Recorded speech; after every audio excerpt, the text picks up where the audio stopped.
BJP ಪ್ರಾಯೋಜಿತ ಪ್ರತಿಭಟನೆ ಅಂತೇಳಿ ನಿನ್ನೆಯಿಂದ ಸೋಷಿಯಲ್ ಮೀಡಿಯಾದಲ್ಲೆಲ್ಲ ಬರ್ತಾ ಉಂಟು.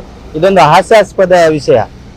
ಇದರಲ್ಲಿ ಮೂಲತಃ ಈ ಡ್ಯಾಮ್ ಅನ್ನು ಮಾಡಿದ್ದು, ಏತ ನೀರಾವರಿಯ ಡ್ಯಾಮ್ ಮಾಡಿದ್ದು ಅವೈಜ್ಞಾನಿಕ. ಇದನ್ನು ಯಾರು ಇದನ್ನು ಕೂಲಂಕುಷವಾಗಿ ಪರಿಶೀಲಿಸಿದಾಗ ಇದನ್ನು ಇಲ್ಲಿ ಮಾಡುವಂಥದ್ದೇ ಅಲ್ಲ.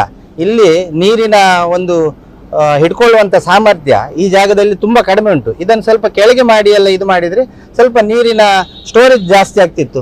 ಇದನ್ನು ಬಿಟ್ಟು ಈಗ ಮಾಡಿದ್ದೇ ಒಂದು ಅವೈಜ್ಞಾನಿಕವಾಗಿ ಮಾಡಿ ಈಗ ಅದರಲ್ಲಿ ಸಣ್ಣ ಸಣ್ಣ ತಪ್ಪುಗಳನ್ನು ಹುಡುಕಿ ಈಗ ಕರೆಂಟ್ ಬಿಲ್ ಕಟ್ಟಲಿಲ್ಲ, ಅದನ್ನು ಡಿಸ್ಕನೆಕ್ಟ್ ಮಾಡಿದ್ದಾರೆ.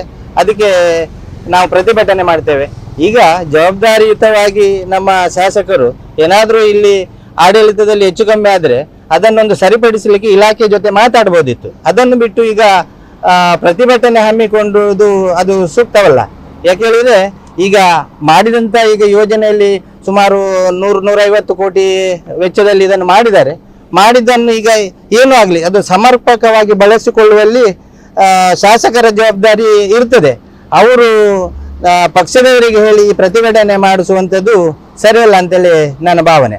ಆದರೆ ಈಗ ಈಗ ಹೇಳಿದರೆ ಇನ್ನು ಮುಂದೆ ಗ್ರಾಮ ಪಂಚಾಯತ್ ಹಾಗೂ ಕೆಲವು ಚುನಾವಣೆಗಳು ಬರ್ತವೆ. ಚುನಾವಣೆ ಬರುವಾಗ ಎಂತಾದ್ರು ಒಂದು ಇಶ್ಯೂಗಳು ಬೇಕಲ್ಲ. ಈಗ ಕರೆಂಟ್ ಕನೆಕ್ಷನ್ ಹೇಳುವುದಕ್ಕೆ ಕರೆಂಟ್ ವಿದ್ಯುತ್ತಲ್ಲಿ ಒಂದು ಆಡಳಿತ ವ್ಯವಸ್ಥೆಯಲ್ಲಿ ಏನಾದರೂ ಒಂದು ಸಣ್ಣ ಪುಣ್ಣ ಹೆಚ್ಚು ಕಮ್ಮಿ ಇರ್ತದೆ. ಈಗ ಒಂದು ಮನೆಯ ಕರೆಂಟ್ ಬಿಲ್ ಆಗಲಿ 1-2 ದಿನದಲ್ಲಿ ಕೆಲವು ತಾಂತ್ರಿಕ ತೊಂದರೆಗಳಿಂದ ಈಗ ಸರ್ಕಾರ ಮಟ್ಟದಲ್ಲೆಲ್ಲ ಬಾಕಿ ಇರ್ತದೆ. ಬಾಕಿ ಇರುವಂಥ ಸಂದರ್ಭದಲ್ಲಿ ಅದನ್ನು ಸರಿಪಡಿಸಲಿಕ್ಕೆ ಒಂದು ಇಲಾಖೆಯವರಿಗೆಲ್ಲ ಗಮನ ಕೊಡಬೇಕು.